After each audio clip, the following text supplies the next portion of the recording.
Welcome to the webinar. This is a discussion on preventing firearm violence and suicide among college-age adults. My name is Brian Malty. I'm the Executive Director of the Hope and Heal Fund. I'll tell you a little bit more about us in a little bit, but wanted to cover some housekeeping this morning. So first of all, this webinar is a follow-up to the October 2024 webinar that we had on this same subject. So for those of you returning, I know you may have some questions and some follow-up, so we're appreciative that you're joining us again. But we also know that there are many new folks on who maybe weren't able to attend on the first go-around back in October. So we'll tell you a little bit how we're kind of addressing that, because I know some of you have sat through some of this before, some of the presentations, but we want to make sure we do the presentation again for those who are new, but give everybody a chance to make sure that we have a good discussion and dialogue and we get your questions answered. One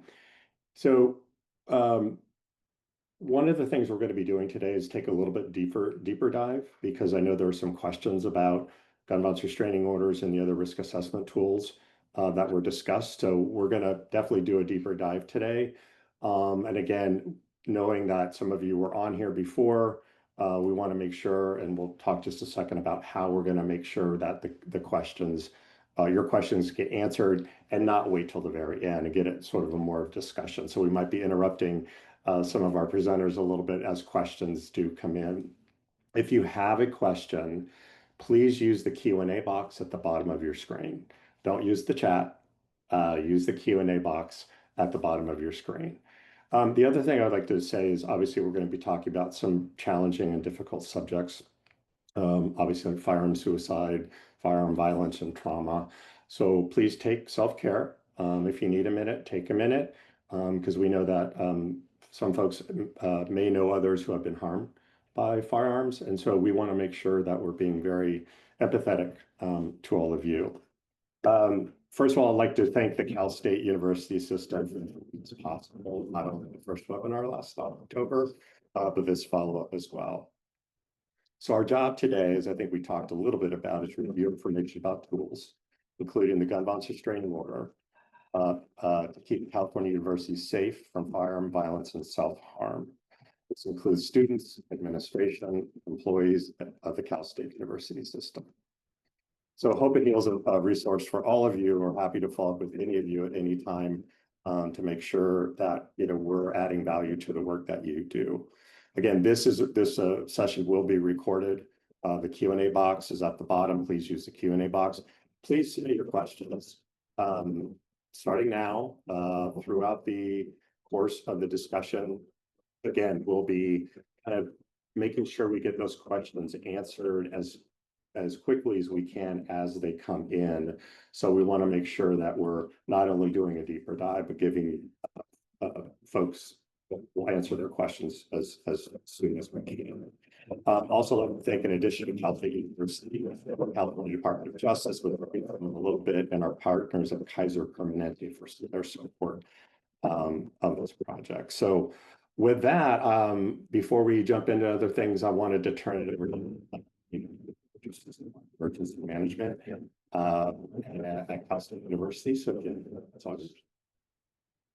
Well, hi, everyone. Good afternoon, and thank you so much for joining us on today's webinar. As Brian mentioned, we had a few requests for a follow-up and some additional information on this topic. So big thank you to Hope and Heal for working with us to get this scheduled and get this information out there. So thank you to everybody that's been able to join today. I see, many folks throughout the CSU network, several different campuses across the state, and knowing that you all have joined us on your lunch hour really shows how dedicated you are to helping prevent violence in the CSU community and beyond. And, it really does take a village. It takes all of us. We are coming from all different backgrounds, and that multidisciplinary approach is really key. So I know that we had shared this information out on many different listservs throughout the CSU. We've got professionals from human resources, student affairs, counseling and health, emergency management, risk management, police. And it really takes all of us coming together and sharing information and gaining knowledge to be able to create safe and resilient communities throughout the CSU. Um, for the past year and a half or so, we've really started to bolster and work on developing our threat assessment and capabilities at the system-wide level. We've been doing a threat assessment affinity group since I think October, so about 6 months now, maybe right after we started, did our last webinar with Hope and Heal. And we've been meeting monthly. We've set up a SharePoint. We've kept a dialogue going on these topics and had various presentations. So thank you to everyone that's been involved in that. If you're not yet involved and you want to join that affinity group for the threat assessment, folks on all the different campuses, just let me know. I know my colleague in Student Affairs, Carolyn O'Keefe, has her CARE and BIT team affinity group as well. So together we've been really working to bring those resources to the practitioners at the campus level and empower everybody to be able to understand and develop your mitigation strategies. And that's what we're going to hear a lot about today in this webinar, some of the different tools that can be in your toolbox for how you might respond to or prevent or plan for violence on your campus, what we can do to stop that, and what we can do to appropriately respond. So big thanks to our panelists and partners. It was actually Cal OES that linked me up with the Hope and Heal Fund last fall. So I'm really thankful to them. Thank you to the California Department of Justice and all the other folks that have made this happen today. So with that, I'm going to give it back to Brian so that we can go ahead and dig into some of the material. Thank you, Jenny. Really, really appreciate it. Okay, I know, Mary, we're going to start our screen share to a little bit about Hope and Heal Fund and kind of set up the conversation today. Again, some of you have seen some of this information before, but I'll try to go through as quickly as possible so we can get it over to Ari and really start the discussion. So again, really today talking about firearm suicide and prevention and firearm violence prevention. Next slide, please. Um, so just a little bit about Hope and Heal, like who we are. First of all, we are a California-based organization. We support community-based organizations, especially those in impacted communities. But we're also looking at how we can add value to other cities, other municipalities, other systems, and change systems. So our values are very simple. Harm from firearms is not an intractable problem. It is preventable. We must innovate as solutions exist beyond policy. Local leaders can and do provide the best solutions for their communities. We must invest in innovative systems change to garner greater impacts and gains. The system must be addressed holistically and intersectionally rather than just reacting to isolated shootings. And of course, a big part of Hope and Heal, we look at equity-based solutions that are essential as firearm harm adversely affects communities of color. Next slide. Our approach and framework. This might be a little different than some folks might be used to in terms of those in the gun violence prevention movement. So I think it's important just to really cover that. Our approach is, again, promoting innovation. What's not being done? What are the more tools in the tool belt? We also enhance field effectiveness in all that we do. We are also looking to bring more people into the solutions, especially those from communities, and build a vibrant network. And again, we talked about this, but is really important is changing systems so to address firearm harm and trauma. And with the framework, our framework is we look at prevention, intervention, trauma healing and aftercare, addressing the easy gun access. That's both like within the community on the streets and also within the home. And we also take a really close look at amplifying data and making sure we have good data, right? That's a kind of our starting base. And we also look at the cost for municipalities and local governments on firearm suicides and homicides because they can be very expensive and cost a lot of money for municipalities. So that's our framework and our approach. Next slide. So let's get in to kind of lead into the discussion here. I think it's been noted by many folks that firearm violence and suicide are a national public health crisis. And how do we know that? We know that from the Centers for Disease Control.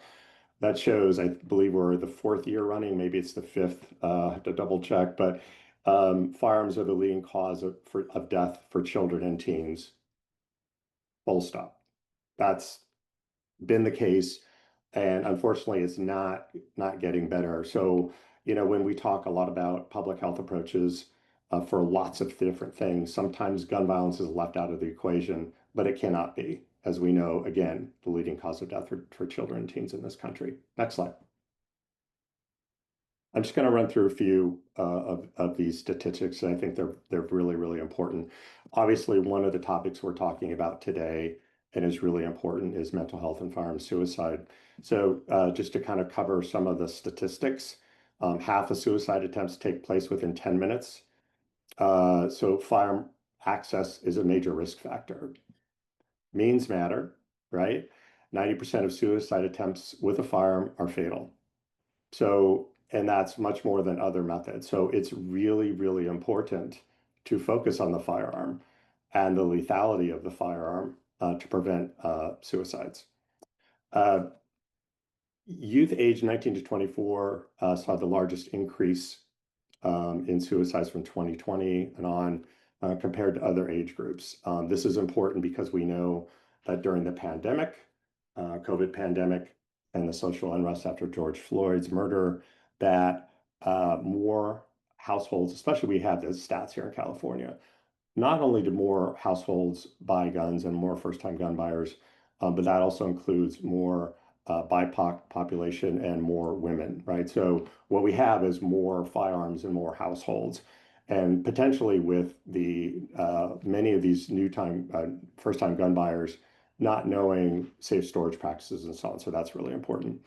And just to give an idea of the how firearm suicide is now, it's not just affecting the white population, which it has for a long time, especially white men, but also among Black people, risk for firearm suicide at peaks. Um, and the ages 15 to 34 have the highest risk for firearm suicide. So this is a growing problem, not only amongst Black youth, but also Latino, AAPI community, and on and on. Next slide. Again, back to the equity question, 3 and 4 California homicides. This is homicides. Now we're talking about more violence. 3 and 4 California homicides involved a firearm for Latinx, Latinos, 3 and 4, Black people, 8 and 10, AAPI people, 6 and 10. Black and children teens are 14 times more likely as white peers to die from a firearm suicide. And firearm suicide is not just an urban problem. One thing we found out from our mapping of California data on firearms homicides is that about 2 out of 3 homicides occur outside the 10 most populated cities. So we're talking about rural communities. We're talking about suburban and exurban communities. So the idea that firearm homicide is solely or strictly or mostly an urban problem is just absolutely not true. And if we want, here in California, if we want major reductions in firearm homicide, we have to look at all communities where the rates are really high. Next slide. Domestic violence and firearms, right? So risk of death is 5 times greater when a firearm is present, 31% increase on the chance additional person being murdered with a firearm during a domestic violence scenario, 56% of women murdered by an intimate partner with a firearm, and 2/3 of all mass shootings from 2014, 2019, perpetrators either killed by an intimate partner or the shooter had a history of domestic violence. So we could also see that domestic violence is very much wrapped up in mass shootings, and that's really important to know. That gets back to the intersectionality issue. And then one thing we do know is Black and American, Indian, Alaska Native women are disproportionately impacted by intimate partner violence related homicides at a far greater degree than the rest of the population. Next slide. Firearm violence and suicide contributing factors. I think this is, for those of you in the mental health field, this is obvious to you, but just to kind of cover it really quickly, we know that trauma is a contributing factor, right? Whether you were shot at, had shot somebody, or just live in a community racked by violence, we know that trauma is a major contributing factor. Don't have to tell you about bullying. That's also something we see as well. Dehumanization, normalizing the taking of a life, which certainly can come from a lot of trauma. gun trafficking, we talked about that before, that easy access within the community, firearm access in the home, right? Increases the suicide risk and also domestic violence risk. And then social media experts studying the effects of retaliatory gun violence. What we're hearing from communities is that social media is unfortunately a large contributing factor to a lot of retaliatory violence we see in firearm homicides. Next slide. Interpersonal interventions and strategies, of course, opening up the discussion is really important. Counseling is important, formal and informal resources and supports, protocols, providing safe storage information to parents and students, providing gun safety locks, gun violence restraining orders, which of course we'll be talking about today, educating staff and students, which is, I think, part of what's happening today as well. Next slide. Not expecting you to read all this, but one of the things we worked on with the California Institute for Behavioral Solutions, CIBHS, here in California, is really, and we'll be setting this out to you as a follow-up, but is really kind of a roadmap for behavioral health systems in terms of utilizing gun violence restraining orders and really understanding the importance and how to kind of approach screening for firearms for those clients, those people, those students in crisis. Next slide. So thank you. Just again, we're Hope and Heal Fund. We're here in California. We work in different parts of the country as well, but our base is here. Please contact me, us at any time if you have any questions, anything you want to follow up with, even if it's not related to what's going on today. I think we really cover a lot of the bases here. We're anxious to always hear from you and see how we can add value. But with that, I'm going to now switch over. Before I do that, I do want to remind I see Lyra from our team is making sure that folks put in the Q&A questions that you have. Again, we will try to get to those on an ongoing basis, so we don't have to wait till the very end. So please make sure you submit your questions. So with that, I'm going to turn over to Ari Freilich. Ari is the director of the Office of Gun Violence Prevention at the California Department of Justice. I've known Ari for a long time and for, I think, well over a decade or probably more. He does great work, and we're so appreciative to have him here today. With that, I will turn it over to you, Ari. It's all yours. Hi, good afternoon. My name is Ari Freilich. Can I get a quick thumbs up from somebody that my share screen, my PowerPoint's working? Appreciate it. So I'm a director of the California Department of Justice's Office of Gun Violence Prevention. My job is to try to be helpful to partners like you working to ensure that our gun violence prevention laws and policies and programs aren't just good ideas on paper, but they're effectively understood and utilized to live up to their fullest safety potential in the real world. So I'm going to be talking today about some of the tools in your safety toolkit, specifically on court protection and restraining orders. Want to recognize that these are part of a fuller toolkit. There's no one-size-fits-all response. Effective solutions, as you've already been evaluating in your harm and threat assessment work, identify when there is someone of concern who is exhibiting significant risk of harm to self or others, and working to fashion a set of personalized solutions targeted to de-escalating conflict, addressing and managing underlying risk factors driving that risk, limiting access to the most lethal means of harm and violence, particularly firearms and ammunition, during periods of crisis in particular, and identifying and protecting those who are in harm's way, at particular danger. This is not a data report, but I want to start with this slide here, which just shows per capita firearm death rates in the state of California in orange and the rest of the United States in blue. This is not to cheerlead for California or to say we don't have much more work to do, but it's to recognize that we are rowing in a much safer direction by creating the types of laws and policies I'm going to talk about today, and not just creating them, but utilizing them. So the distance between these lines didn't happen because someone signed a bill. It happened because of 1,000 acts of people who recognized a warning sign and looked at their toolkit and reached for the right tool at the right time to intervene and prevent harm. They may never know that their acts prevented death, violent abuse, serious injury and harm. But together, they contributed to this. The gap between the orange and blue lines represents thousands of headlines that were never written about tragedies that never occurred. And we see something similar when we look specifically at firearm homicide rates for youth under 25. Orange, again, California, the rest of the United States in blue. 30 years ago, California had the third highest gun homicide rate for the youth in the country.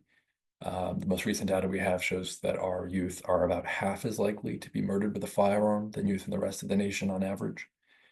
Again, much more work to do, but again, this shows that what we're talking about today isn't just to feel good, it isn't just theoretical, it is being utilized by real people in the real world to intervene and prevent real harm and save human lives that together have had an enormous impact on public safety.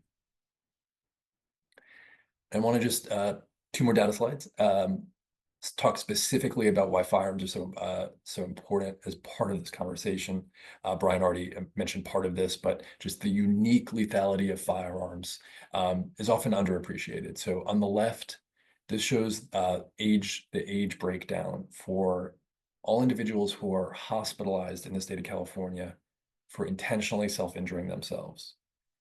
So the age is from left to right. So we can see that by far the age group most likely to be hospitalized because they intentionally self-injured is under the age of 25, especially adolescents, college-age individuals.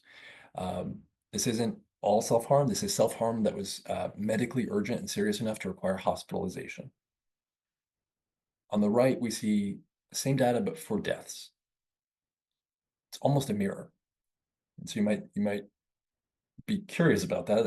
And it turns out that the reason is firearms. The population most likely to attempt suicide are younger people, disproportionately female. Looks very different from the population most likely to attempt suicide with a firearm, which is disproportionately older and male. And so as a result, the age breakdown and demographics of suicide fatalities looks very different. But that doesn't mean when young people have access to firearms and they're much more likely to attempt suicide with firearms, much more likely to die by firearm suicide. And so that's an example. We see similar, Brian also referenced similar data in, for instance, the domestic violence context, where researchers have found the #1 difference when comparing perpetrators of non-fatal intimate partner violence to perpetrators of fatal intimate partner violence. The #1 difference they found was whether the abuser had access to a firearm in the home. So limiting access to firearms from individuals in crisis or exhibiting significant dangerousness isn't the only solution, but it is an important part of the solution.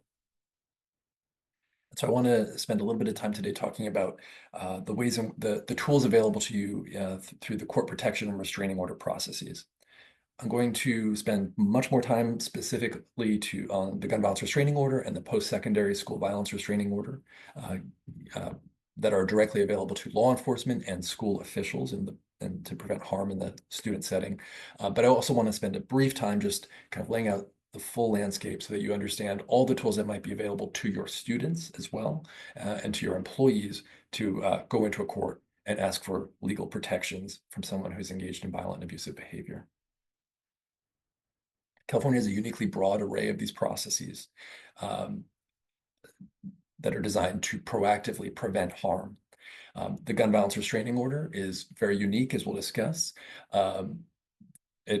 For a number of reasons, as we'll discuss. The others in blue are all processes in which a person who has suffered violence or abuse can go into court and ask for protection for themselves, or where others are authorized to act on their behalf, including employers on behalf of their employees and school officials on behalf of their students.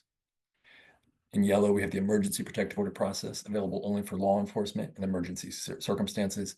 And then in green and red, the juvenile and criminal court protection order processes available in the unique context where someone who is of concern is under the jurisdiction of a juvenile court and a juvenile dependency proceeding or juvenile justice case or criminal court in a criminal proceeding. What's important to understand is that all of these court orders under California law generally prohibit the restrained party from keeping, accessing, or acquiring firearms, ammunition, and body armor while the court order is in effect. So they all essentially include a gun violence restraining order, but there's some important nuances and differences we'll discuss.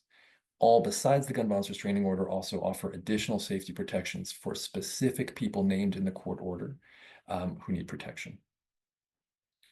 Some brief terminology: protection order, restraining order, protective order. State of California, under our laws, we use these terms pretty interchangeably to refer to processes through which people can petition a court for a court order that orders someone else to comply with a set of legally mandatory safety rules and requirements that are designed to prevent harm, not punish past conduct, but designed to mitigate risk and prevent future harm. The petitioner is the person who submits the petition, starts the court case by requesting a protection order. The respondent responds to that petition, the person that protection is being sought from, that the case is being filed against. The protected person, if a court issues the order, is the person, the specific person or people who receive protection from that order.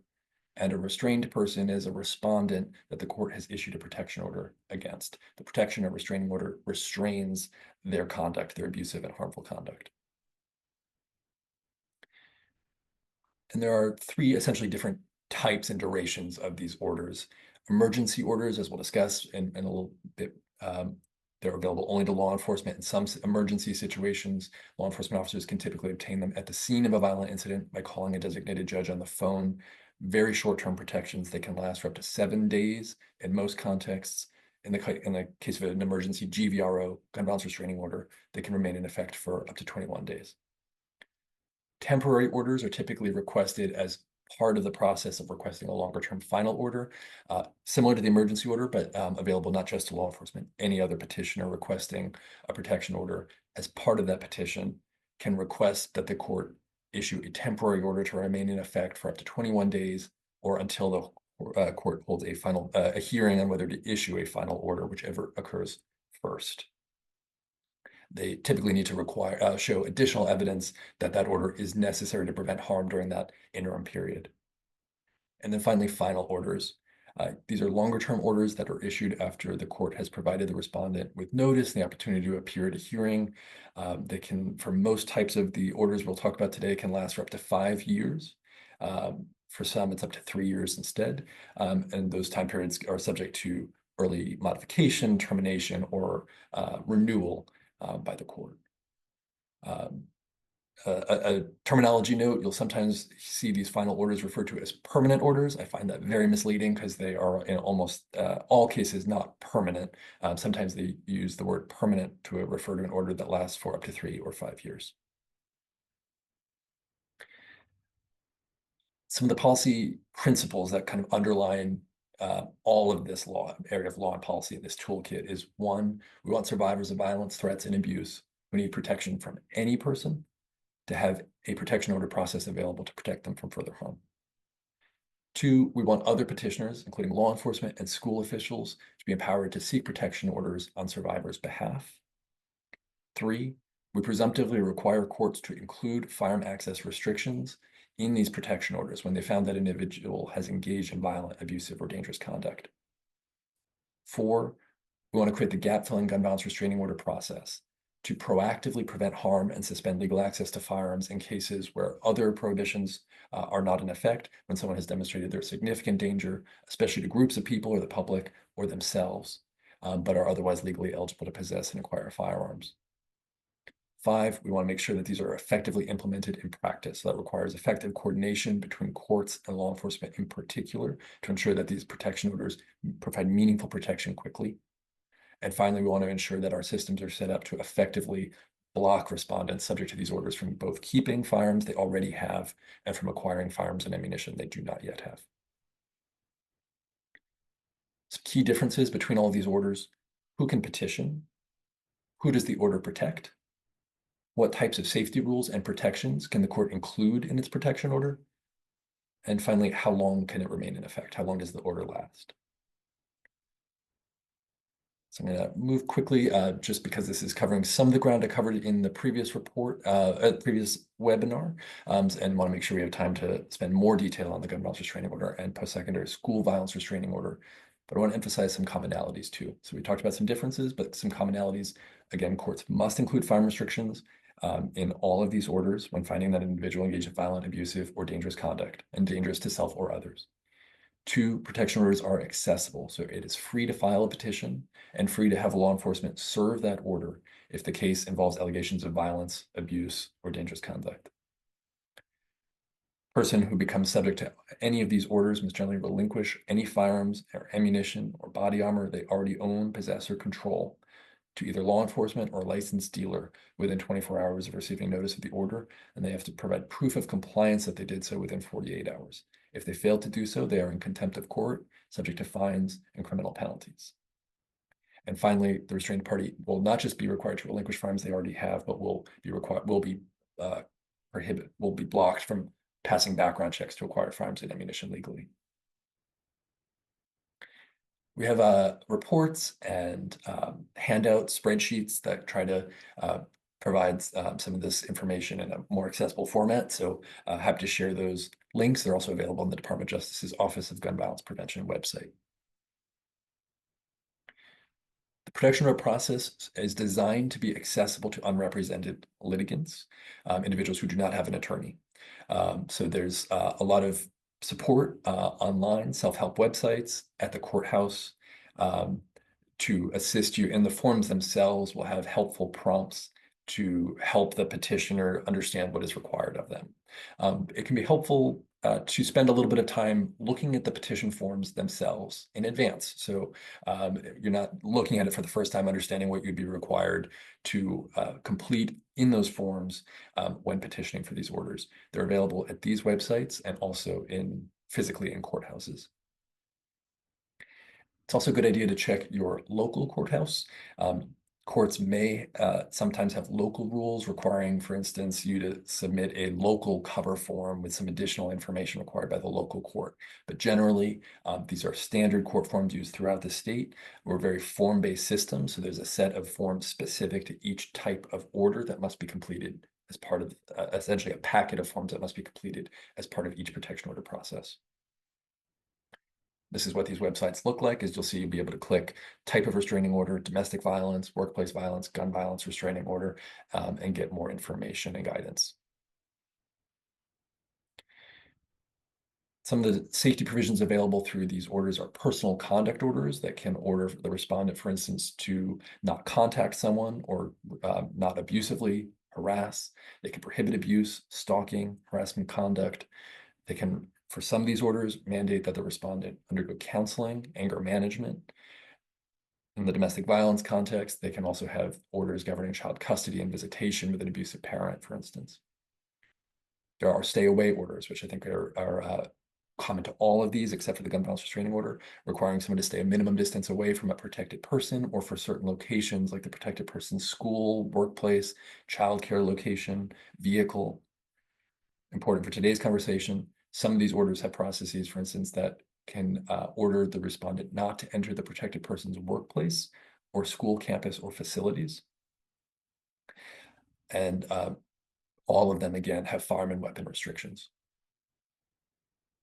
We'll start with the gun violence restraining order. I'm going to spend much more detail on this later, but just to reiterate here, this is a petition process available to law enforcement, certain other eligible petitioners, including certain school officials and employees. There is no protected party. Talk about that in a minute, so put a pin in that one. Its only safety provisions are the firearm and weapon provisions. It lasts up to 21 days in the emergency or temporary context, and up to between 1 to 5 years for the final order. The domestic violence restraining order is available to individuals who are survivors of violence, threats, and other abusive conduct who need protection from someone they have a qualifying relationship with. So they need protection from a current or former intimate partner, close family member, or household member. And these orders are issued to protect that petitioner survivor and, if applicable, any family or household members who may also be in danger. It includes the same firearm and weapon provisions we've discussed, as well as a broad range of other safety protections. I want to offer this one. Again, this is not available to law enforcement or to school officials acting on others' behalf. But as an anecdote example, someone close to me, when they were a student, they were being stalked and threatened by an estranged abusive parent. their life was in danger. They went to, when school officials found out about this, they supported that student in getting a domestic violence restraining order. He was required to be the petitioner, but he received the information and support about how to go through that process through school officials, law enforcement who understood how to intervene and understood that it was an important protection. The elder independent adult abuse. Oh, sorry, Ari. Go ahead, go for it. Just a question that seems to be could be related is how do your coworkers or other individuals in shared spaces, roommates, work sites, know that someone might have a gun violence restraining order or other restraining order against them? Kind of, I guess, thinking more about the student staff population. How would they find out that there's Yeah, someone's already subject to a protection order? yeah, would they And know? How would they know? Or I'm assuming that's not public information that people can grab onto. I think that law enforcement would be able to, through the CLET system, law enforcement officers would have access to that information. In other cases, though, they may not. And so it's not necessarily mutually exclusive. So you would be able to, the fact that one order exists doesn't negate the fact that another order may be issued and necessary as supplementary. It can be difficult, but law enforcement officers and court personnel have access to that information about who is already subject to a restraining order. That information can sometimes be public at the courthouse, but generally speaking, especially in these types of circumstances, it's not necessary that you necessarily know that information to petition for one of these other orders. Got it. Just wanted to also, there's another question which I think I can also help to answer, and I know you had some of this in your slides. Is the firearm the chief method of suicide for young adults? And the one thing this is nationally, right, that these are just kind of age brackets, but among 15 to 24-year-olds, 55% of all suicides in the US are with a firearm. And if you just take the 20 to 24-year-olds, it's 59% of all suicides in the US are with a firearm. So I know that's national, but just I wanted to make sure that we address that question as it came in. But back to you, Ari. Thanks. Yeah, so just back to the brief overview, the other protection order processes that might be available to protect survivors in different circumstances. Elder independent adult abuse restraining order process available to survivors of elder dependent adult abuse, people who are at least 65 years or older, or individuals who have mental or physical limitations that impair their capacity to protect themselves.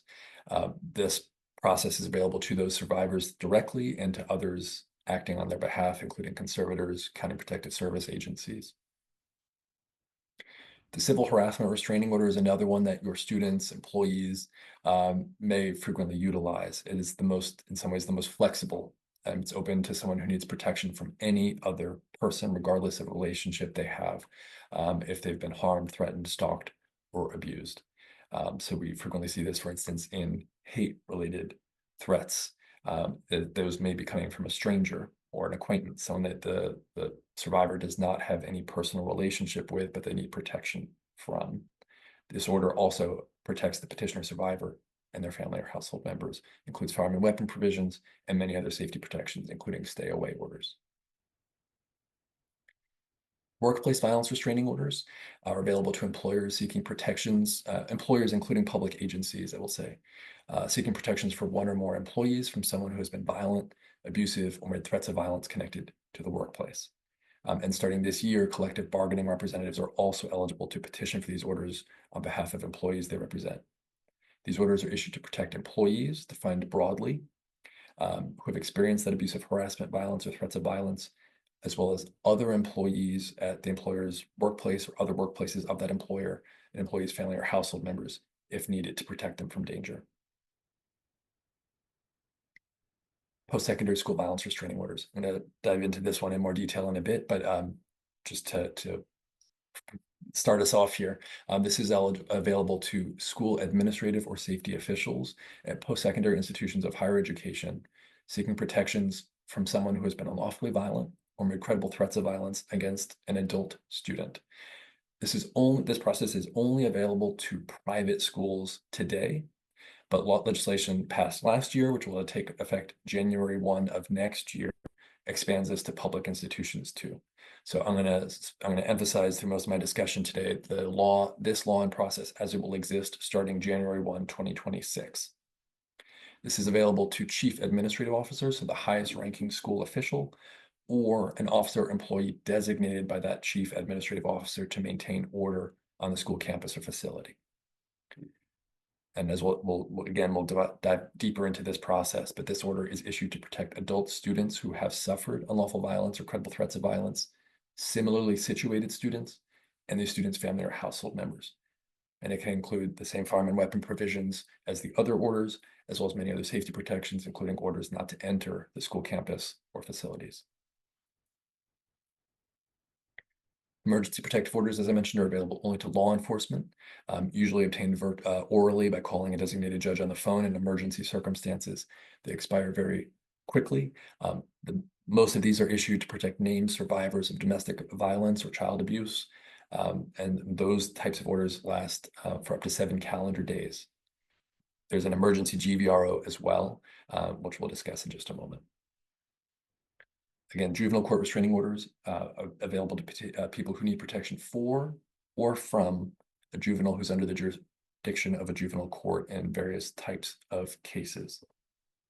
And the criminal court protective order, once criminal proceedings have been started, once a criminal court has jurisdiction over a case, they can issue a protective order to protect victims or witnesses. And those are available, can be requested by prosecutors, by witnesses and victims themselves. And in some cases, courts are encouraged or required to consider issuing those orders on their own volition without anyone asking for them to do so. So let's talk about the gun violence restraining order. It is unique, and we're going to talk about it has unique strengths and limitations. Policymakers developed the GVRO law as a response to multiple shootings that were perpetrated by individuals who were legally eligible to possess and acquire firearms, even though law enforcement, those close to them in their community or family, had registered significant concern about dangerous behaviors prior to their attack. It is not only available or only designed to address mass shooting risk, but those types of mass shootings informed a lot of the policy development around this. Instances where, for instance, after the enactment of the gun violence restraining order, but something that influenced enactment of similar processes in Florida was the Parkland shooter. Before he shot dozens of people at his high school in Florida, he had been the subject of dozens of 911 calls, 2 tips to the FBI. He had reportedly exhibited dangerous behaviors, held firearms to the head of multiple family members, engaged in animal cruelty, described identification with mass shooters, made social media posts identifying with mass shooters. Even after all of those warning signs, he was legally eligible to go out and pass background checks to purchase firearms and ammunition in his state. And so processes like this are designed to be an important gap filler to identify risk when someone who is otherwise eligible to possess and acquire firearms exhibits a significant warning sign. Brian, do we have any questions? Yeah, there's a question here about since the law went into effect, which of course we know is January 1st, I think 2016, has there been any sort of measurement on prevention of mass shootings? I know that UC Davis has done some the first few years of the law, but is there anything that you can point to or that would say, it's potentially has stopped or mitigated mass shootings in California? Yeah, so I think the UC Davis has done their study looking at, like you said, at the first 3 years, they identified dozens of cases where mass shooting threats had been made and did not occur. So often what this is proving the negative. It's proving that the harm didn't happen. And both for the gun violence restraining order and many others. Anecdotally, I'll say another example, the workplace violence restraining order, one of the rarer cases, but a recent one in the Bay Area. A hospital obtained a workplace violence restraining order against someone who had been making threats against their staff. They went into court, got this restraining order. Law enforcement officers enforcing that restraining order found a weapons cache, including explosives, hundreds of firearms, I believe close to 1 million rounds of ammunition, and dozens of assault weapons and machine guns. That was one court order. We can't say for sure that would have been a devastating shooting, but we know that was absolutely a person of concern, and that the restraining order worked to disarm that person and protect the employees, and that future harm did not occur. In that case, there are many examples like that where these processes, overall studies have also shown that protection order processes overall, individuals who obtain protection orders show fewer, who have been survivors of violence and abuse, have fewer emergency department visits for violent injury, and report feeling safer after obtaining those court orders, assuming they're effectively implemented and enforced. So the gun violence restraining order, this is a civil process. It authorizes law enforcement and other eligible petitioners, we'll talk about that in more detail, to petition the Superior Court for a civil order that suspends a named individual's legal access to firearms, ammunition, and related items for a temporary period, if the court finds sufficient evidence that both the subject of the petition or respondent is a significant danger to themselves and or others, and that the GVRO is necessary under the circumstances. The GVRO prohibits the respondent from keeping, accessing, or acquiring firearms and related items as long as the order is in effect. Again, that could be up to 21 days in the emergency or temporary context, or up to 1 to 5 years for the final order. So eligible petitioners, all law enforcement officers and agencies. So law enforcement officers can, and it's best practice, they should petition on behalf of their agency, so that the entire agency is the petitioner. But they're not the only eligible petitioners. Respondent's close family members, spouse, or dating partner, the respondent's employer are also eligible to petition. A school employee or teacher at a secondary or post-secondary school the respondent attended in the last 6 months are also eligible as long as they have approval from a school administrator or school administration staff member with a supervisory role. Other individuals are also eligible to petition, provided they meet some other requirements, that they have had substantial and regular interactions with the respondent for at least 1 year. And that can include more distant family members, a recent roommate or household member, coworkers, and a person who has a child in common with the respondent. I want to start by emphasizing GVRO is unique for some reasons, including that it's uniquely narrow. Again, it has no other, it does not name any protected party in particular, and does not have any other safety provisions attached, any other measures other than it is an on and off switch for legal firearm and ammunition access. No personal conduct orders, stay away orders, no mandatory counseling, do not enter workplace or school campus orders. It is an on and off switch for legal firearm access. That's also a really important, unique strength of the gun violence restraining order. It means you are not waiting for an individual identifiable victim to have been targeted with violence and abuse in particular. It can be available more generally in cases where the respondent, the prospective restrained party, has exhibited significant danger to themselves, where you do not need protection for any other person necessarily, or more generally for the against the community, against groups of people. So we'd note that the FBI has studies on active shooters. They note that a majority of mass shooters, active mass shooters, leaked intent to commit violence prior to their attack to one or more other people. But in that many cases, what they leaked, what they had communicated, was not a specific threat to harm a specific person, but a general goal of doing harm to others without a particular person or group in mind. Brian? Yeah, there's a question that I think starts to follow along what we were talking about. So it's basically, can you expand more on what is considered an imminent threat of violence or self-harm, and when it's more appropriate to request a gun violence restraining order through law enforcement, I guess, meaning more an emergency order versus not. And I think you were kind of getting to that a little bit is, it is up to the person, thinking who's here getting this information about a threat of violence or self-harm. But I think what you're talking about is specific details, time, place, when, all of that. So I just want to interject that question as you were talking about it. Yeah, no, thank you. I'll have a slide in a few moments that talks about the exact legal standards regarding imminence. For a gun violence restraining order, generally, you do not need to show that the danger is imminent. You do, though, for the emergency case. So law enforcement and others, I'll talk about in just, I believe, 2 more slides. They'll have 2 pathways for getting the gun violence restraining order. One, when the circumstances are more imminent, and one where the evidence, whether or not the evidence indicates emergency.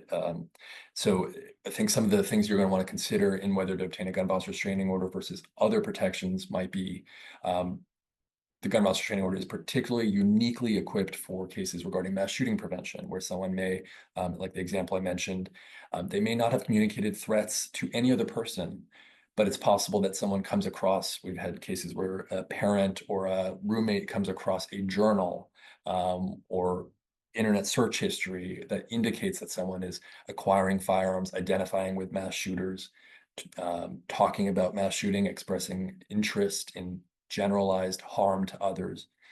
Relatedly, it could be hate-motivated threats to groups, individuals who haven't communicated a specific threat to a specific person, but have indicated that they're a significant danger of harming, of perpetrating serious harm against people based on their race, religion, gender, sexual orientation. Threats to locations, a threat to harm someone on this school campus, but they're not specifically talking about who. Cases involving dangerous self-harm only, cases involving diminished capacity, so maybe less commonly applicable in certain settings, but where dementia or substance abuse might make someone less responsible, less likely to be responsible and safely handle firearms they have or may soon have. There's also going to be cases where targeted survivors do have other options available to them, but do feel more comfortable working with law enforcement or other eligible petitioners to request these orders. And then again, these can also be stopgap measures before other protections or interventions can be pursued, including criminal charges or mental health interventions, and or an additional layer of protection. So it's not mutually exclusive with other interventions. Just want to have this slide to address some of the common misconceptions about the GVRO. The first, to emphasize again, it is not the only firearm prohibiting court protection restraining order. It's the only one that uses the words gun violence in the name. All of the other processes we already discussed essentially include a gun violence restraining order in them. They all include an on and off switch for legal firearm and ammunition access. 2, the GVRO does not require proof that the respondent already has or has attempted to acquire firearms. If someone is a significant danger to self or others, and would be a significant danger if they had legal access to firearms, this process is available both to disarm them of any firearms they already have, but also to ensure they would fail a firearm or ammunition background check if they attempt to go out and acquire one while the order is in effect. Third, the GVRO does not require proof that the respondent has already engaged in a crime or will engage in a crime. Often, the evidence that gives rise to a GVRO or some of these other orders is evidence of conduct that could be criminal: assault, battery, criminal threats, stalking, brandishing firearms. But that isn't necessary. The process, this is a civil process designed to proactively prevent harm, including cases where someone has not communicated threats and is just exhibiting warning signs of harm and dangerousness, including non-criminal harm to self. And finally, the GVRO, again, does not provide any other services, interventions, or protections beyond firearm and weapon restrictions. That doesn't mean it can't, in many cases, that it will be a part of a comprehensive solution. So you might obtain a gun violence restraining order and work with the respondent to engage them with services that might manage and mitigate their risk and work to relocate or help safety plan with victims. But it's important to understand that those other safety interventions will not come through the GVRO process. Are there any other questions there before I jump into what the GVRO process actually looks like to utilize this? I think you're all good. Keep going. Okay.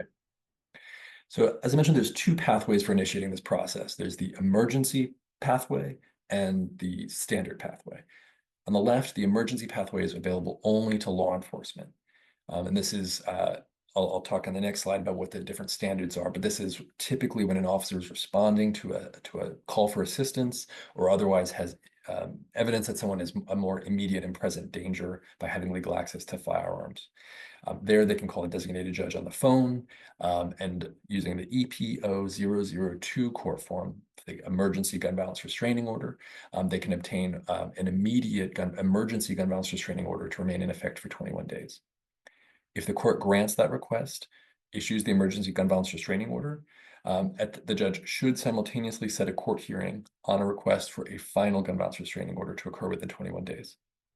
And it's up to the law enforcement officer to ensure that they are documenting that time on the EPO 002 court form when they give it to the respondent, when they serve the respondent with that order at the scene, as soon as possible.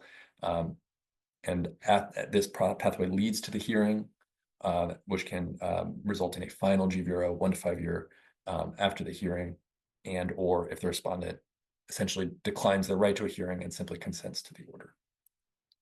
The standard and pathway is for available to all petitioners, including law enforcement, but all other eligible petitioners who submit the GV100 court form. That's the gun violence restraining order petition. The petitioner may, as part of the GV100, check a box indicating that they also are requesting a temporary gun violence restraining order to last until the court hearing. And if they are doing so, they will be prompted that checkbox will also include language that prompts them to submit an additional form, the temporary restraining order form. The court should grant or deny a request for a temporary gun violence restraining order within 1 business day, and should set a hearing on the request for the final gun violence restraining order to occur within 21 days, which after the hearing or after consent can lead to a 1 to 5 year order. As you'll see, these processes are designed to move quickly, to be able to go into a court and get within 1 business day protections in cases involving more imminent risk, and within a month to wrap up a case that would have multi-year protection in place. Here are the standards for the emergency, temporary, and final GVRO.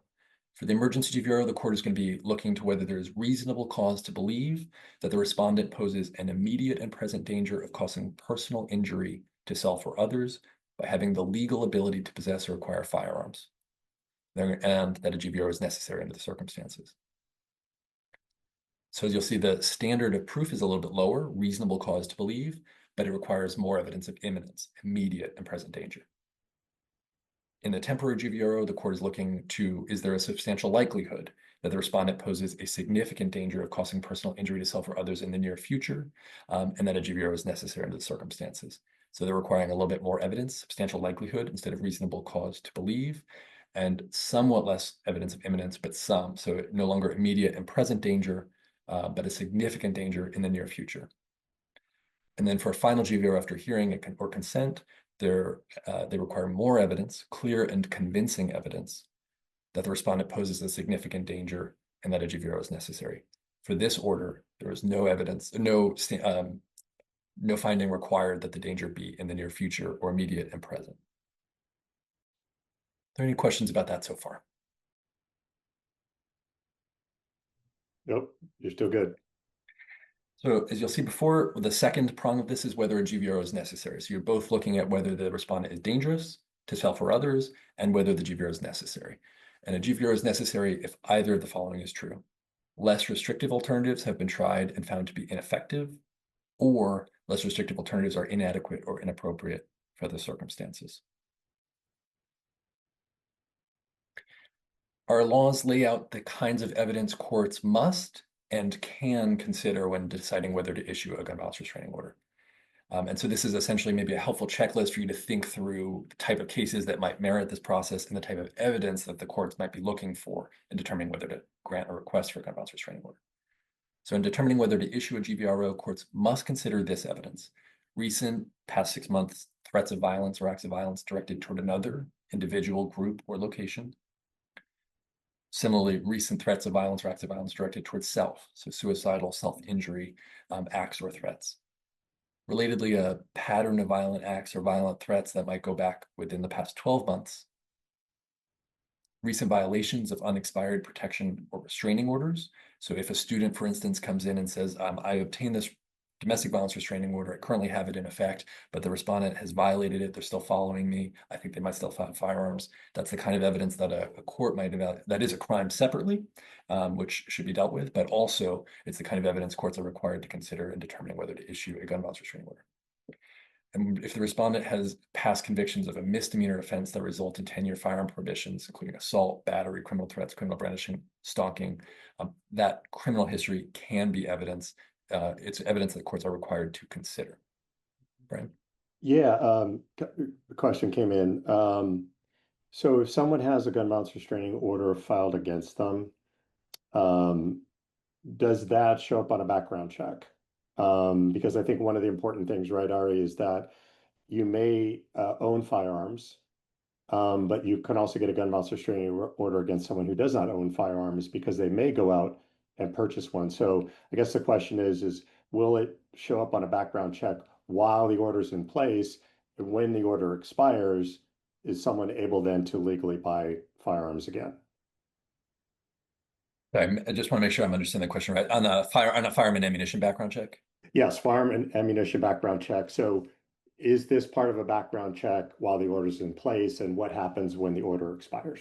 That's right. So the as soon as the order is issued by the courts, usually through a law enforcement partner, are required to report a record of that order to the Department of Justice, which manages our firearm and ammunition background check system. So um, it is not immediate, but as soon as the court issues the order and manually reports that information to a law enforcement partner and reports it to DOJ, it's in the firearm and ammunition background check system. That respondent, so that typically occurs, it's required to occur within 1 business day that the Department of Justice background check system receives a record of that order.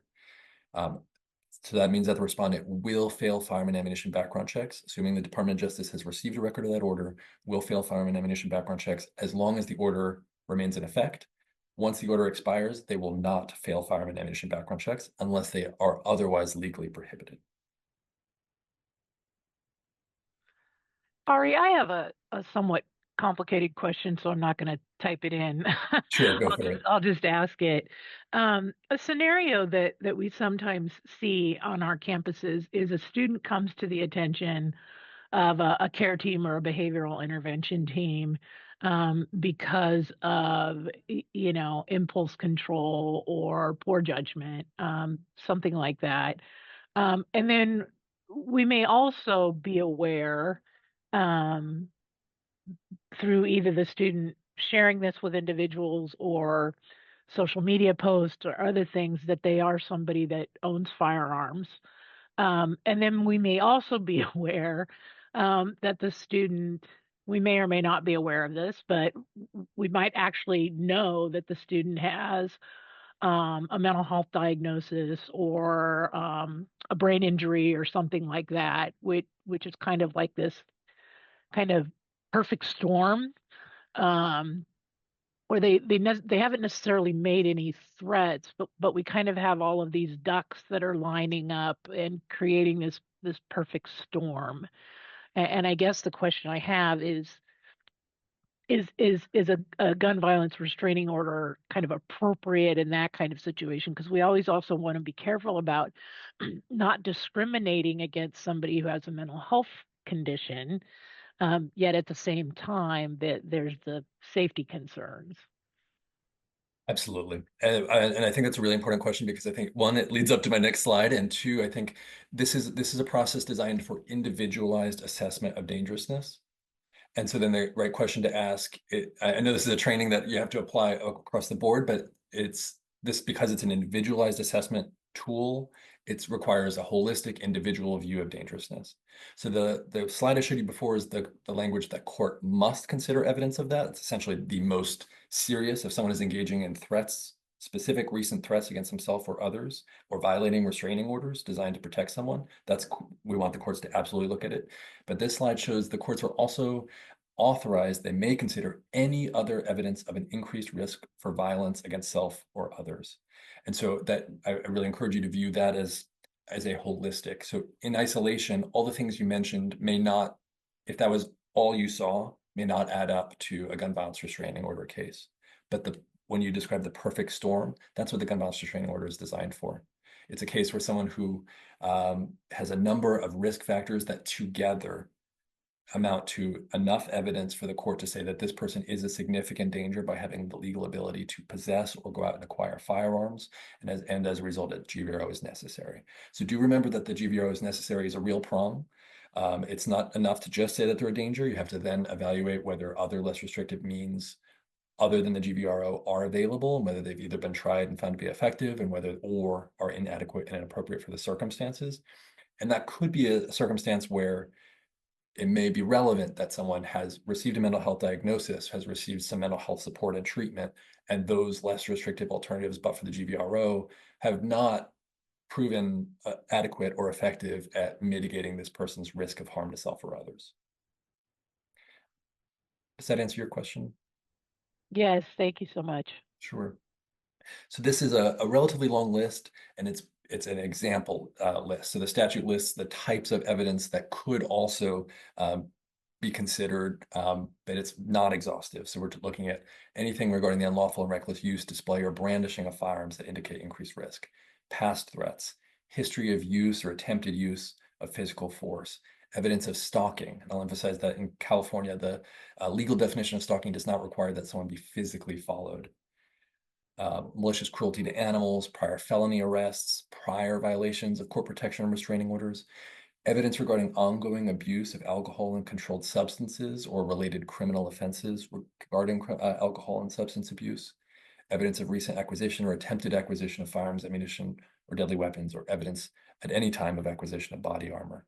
Again, non-exhaustive list. If something is not on this list, it doesn't mean that it can't be provided. It's all about a holistic, provide all the evidence you have to the court that this individual, this respondent, is an increased risk for violence, is a significant danger. Again, some of the other things in the list that were added more recently by legislation were hate-motivated threats, destruction of property related to hate motivation or bias motivation, threats of violence to advance a political objective or intended to interfere with another person's constitutional rights. The court shall consider evidence. So essentially, this doesn't mean that the court shall assume the reliability of all evidence, but the court shall consider evidence, including evidence that would not necessarily be admissible in a criminal trial. So we have restraining order cases where it's based on hate-motivated threats of violence. It was found to be relevant by the court that the person was engaged in social media, following neo-Nazis, checking out Hitler's books in the library, identifying. All of those may be legal activities, but this isn't a criminal trial. They're not being punished for past harm. The question is whether that is evidence coupled with everything else holistically, all the evidence available that indicated that they were a significant danger. And so it buttressed the other evidence they had that someone had exhibited a dangerousness of hate-motivated violence. And so police reports, school officials' declarations that multiple students reported and saw concerning behaviors, that can all be admissible. Now, that doesn't mean the fact that courts are required to cast a wide net and open the doors to any relevant evidence doesn't mean that they have to weight all evidence equally. So if time and circumstances allow, I encourage you to provide as much direct evidence as possible. So though the court may consider a declaration filed by a law enforcement officer or school official that they saw social media posts, it's even more persuasive evidence if you actually print out and include in the petition a copy of those concerning social media posts. So try to provide as much direct evidence as possible, direct declarations from the students who experience threats as possible, but also know that you are able to provide evidence that wouldn't necessarily be admissible in a criminal trial, including a declaration from a law enforcement officer about what a student told them. So again, just to kind of summarize the steps that you might consider in this case. Is a GVR necessary and appropriate? Evaluate additional or alternative intervention options, recognizing the unique limitations and strengths of this process. Determine who is eligible to file, who is eligible to actually serve as the petitioner. Gather all the relevant evidence, including declarations from witnesses, essentially a signed letter asserting the evidence under penalty of perjury to show both the significant danger to self or others and that a GVR is necessary. And this is just kind of when you're preparing to complete the petition, it's a relatively simple process, relatively simple petition. And this is kind of a checklist for how you might prepare to think about the evidence you're going to gather. I am eligible to petition for the GVRO because I am one of the eligible categories. The respondent has demonstrated that there's significant danger because, and the GVRO is necessary because. And I'll go relatively quickly, so we make sure to have time at the end, but I want to talk about the post-secondary school violence restraining order process. Again, I'm going to describe it as it will exist starting January 1, 2026, but when it becomes available to public as well as private post-secondary schools. There's one pathway for this process. Any eligible petitioner will submit the SV 100 court form and the other related forms required as part of that packet. But the SV 100 is the petition for a school violence restraining order. When you're petitioning for this order, you may check a box on that form if you wish to ask for a temporary school violence restraining order to remain in effect until the court hearing, similar to the process for the gun violence restraining order. If you're requesting that temporary order, you'll also be prompted on that form to submit an additional form for the temporary order. The court should grant or deny the request for a temporary order within 1 business day, and in either case, set a hearing on the request for a final order to occur within 21 days. And after a hearing, there's no consent here, but after a hearing or the opportunity for a hearing, the court may issue a school violence restraining order to last for up to 3 years. Again, this one is starting January 1, 2026, will be available to chief administrative officers for your school, or officers, employees designated by the chief administrative officer to maintain order on school campus or facilities. The order is issued to protect consenting adult students at the petitioner's educational institution if they've experienced unlawful violence or credible threats of violence, similarly situated students, and those students' family or household members. I'll talk about a little bit more detail in a moment, as we'll talk about firearm and weapon provisions available here too, in addition to other safety protections. The standard the court is looking to is different from the gun violence restraining order. It's not about significant danger and necessity. It is for the temporary school violence restraining order, whether the court finds reasonable proof that a student has either suffered unlawful violence or a credible threat of violence by the respondent, and for the temporary order only, that a great or irreparable harm could result to the student if a temporary order is not issued. The final order after a hearing, the standard requires more evidence, clear and convincing evidence that the respondent has either engaged in unlawful violence or made a credible threat of violence. The unlawful violence is defined here to mean assault, battery, or threatening conduct defined as stalking, and it has to be unlawful. So we're not talking about lawful acts of self-defense or defense of others. And the credible threat of violence is either a knowing and willful statement or a knowing and willful course of conduct that would place a reasonable person in fear for their safety, the safety of their immediate family, and that serves no legitimate purpose.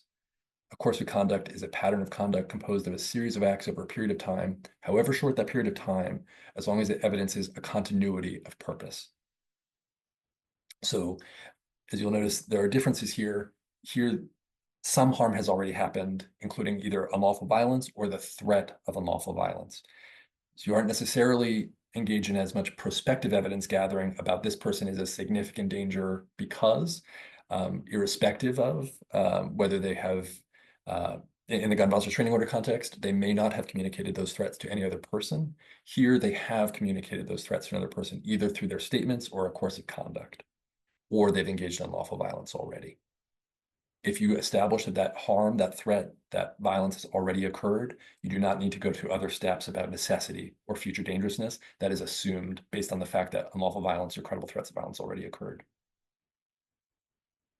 So some of the steps you might want to think through when evaluating this tool is this order available and appropriate under the circumstances? Evaluate additional or alternative intervention options. Determine who is eligible to file the petition. I mentioned that the primary protected student must be an adult. They must consent to filing the petition, and they'll do so by signing the petition form, the SV-100, to indicate their consent. We will gather relevant evidence, including declarations, to show the respondent has engaged in unlawful violence or made a credible threat of violence. If you're requesting a temporary order, you'll also need to provide some explanation that greater irreparable harm would result to the student if the temporary order is not granted, does not take effect until the full court hearing. And under this process, if the respondent is a current student, you're seeking protection against restraining order against a current student, you must also provide an explanation or information about any decision made by the school to retain, expel, or otherwise discipline the respondent. That isn't necessarily something the court may, whether or not the respondent has been retained, expelled, or disciplined isn't necessarily something that the court will base their decision on, but it is relevant evidence that the court that you're prompted to provide to the court in evaluating whether to issue this order. And here there are multiple options for safety provisions, boxes to check if you're asking the court to issue specific orders. The gun violence restraining order does not have that box to check because its only safety provision is automatic. It is the firearm and weapon provision. That's also automatic in the post-secondary school violence restraining order.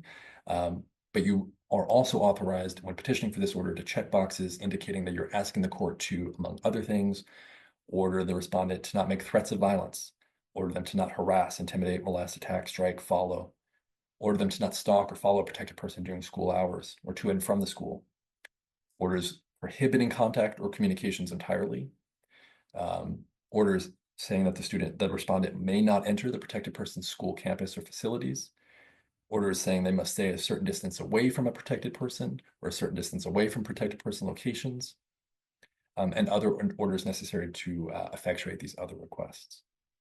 So there may be certain circumstances where you're requesting the order against a current student, and you may not want all of these orders. You maybe aren't asking that the respondent be prohibited from entering the school campus, simply that they're required to stay 100 yards away from someone that they have indicated a threat of violence toward.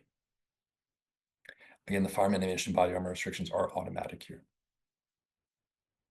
So the process to think through framing the petition: I'm eligible to petition for this order because the respondent has engaged in unlawful violence or made a credible threat of violence against the following adult student or students of the school, and that student has consented as indicated by their signature. In addition to that student above, if applicable, these other students or their family or household members are similarly situated, also need protection because, and the respondent has engaged in unlawful violence or made a credible threat of violence by engaging in, insert the evidence and conduct.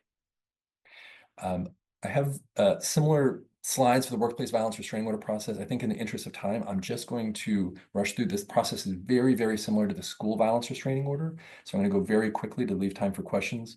But I just want to emphasize the difference. So it is available when not just to protect an adult, the school violence restraining order available to protect an adult student at your school, the workplace violence restraining order available to protect your employees.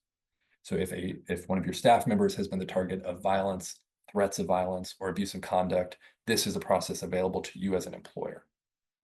And it's a very similar process otherwise. The standards are similar. You're looking for the final order after hearing clear and convincing evidence that the respondent engaged in unlawful violence, credible threat of violence, or harassment. And harassment for these purposes is defined as, in orange here, a knowing and willful course of conduct directed at a specific person that seriously alarms, annoys, harasses that person, serves no legitimate purpose, and the course of conduct is such that it would cause a reasonable person to suffer substantial emotional distress and does actually cause that substantial emotional distress in practice. So any one of these three, unlawful violence, harassment, or credible threat of violence, can be the basis for a workplace violence restraining order. And with that, I will end here with my contact information, and happy to answer any other questions that have come up. Ari, thank you very much. That was really great. I know it's a lot of information to pour through, but really, really important information. I'm not seeing any more questions at this time, but still, if you've got a last question, we still have a few more minutes. But right now, what we're going to do is take a few poll questions, just to kind of see how this sat with you all and what you soaked in. So. Hopefully you can see all the webinar poll. I'm going to give about a minute or so. Please go ahead and answer the webinar poll, and we will be right back. And again, if you have any last questions, please submit them as soon as possible. Thank you.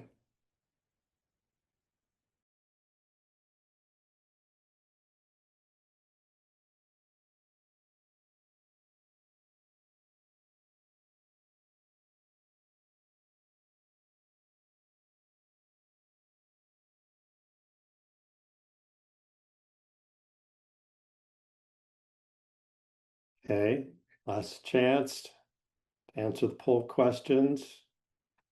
Okay, great. First of all, thank you for folks that ask questions. Really appreciate that. Just one last check, not seeing any more questions. And I think what I'll probably do is move to wrap up here. So, Brian, there is one question about emailing out the slides in there, it looks like. oh yes, I'll cover that in my. Oh, okay. But Okay. that's good. I did get that. So thank you. The poll is done, and appreciate everybody answering those questions. It's very helpful for us and helpful feedback. So first, I want to thank Ari and Jenny and Carolyn for joining us today. Thank you, Cal State University, for setting this up. Like I said, we're very enthused that there was a really good sort of outpouring after our original webinar last October, that folks wanted more information or a deeper dive. And of course, Ari, thank you for not only kind of covering in an expeditious kind of way the stuff you covered last time, but some of the new tools that are coming online here in California that are incredibly important. And I think it's really important to also state that, I could speak for Ari that, his office has an open door. If you have questions about stuff that he covered or things, please get a hold of Ari. He provided his information as well. Hope and Heal Fund. I know we talked a lot about these different orders, but we do a lot more than that. If you'd like to subscribe to our newsletter, please visit our website. It's hopeandhealfund.org, all one word. So please visit us and also reach out to us. We're standing by, want to be helpful. Jenny, as we're talking about, we'll make the PowerPoints available to everybody, and we'll send a few more resources to folks as well. But again, thank you, Cal State University. Thank you, California Department of Justice, Office of Gun Violence Prevention, and our funders at Kaiser Permanente for helping fund this kind of work and continuing to fund this kind of work. So with that, I think we're finished a little bit early. We'll give you back about 8 or 9 minutes of your day, but really appreciate you attending and asking the questions. And so with that, and with thank you to all of our presenters today. Have a great rest of the day. Thank you.